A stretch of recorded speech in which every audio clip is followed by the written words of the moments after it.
This is 325 Empire Boulevard. It's a 2-bedroom apartment with a basement space downstairs that could be used as a rec room or home office or gym. So here's your kitchen, here's your living space. There is an outdoor patio outside as well.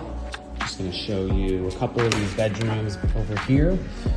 Everything's been newly cleaned up and repainted.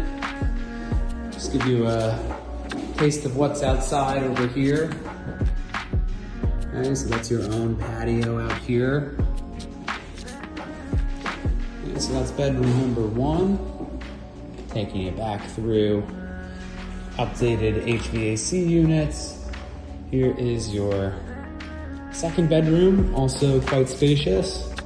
Closet space. And now I'm just gonna walk you downstairs. Okay, dishwasher, stainless steel appliances.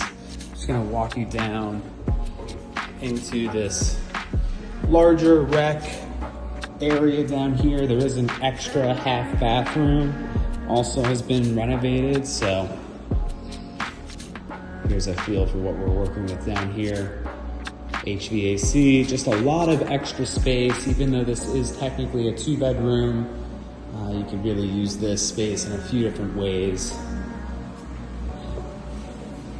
And the additional half bathroom downstairs as well, also newly updated. So if there's any interest, please give us a call and we'd love to have you through. Thank you.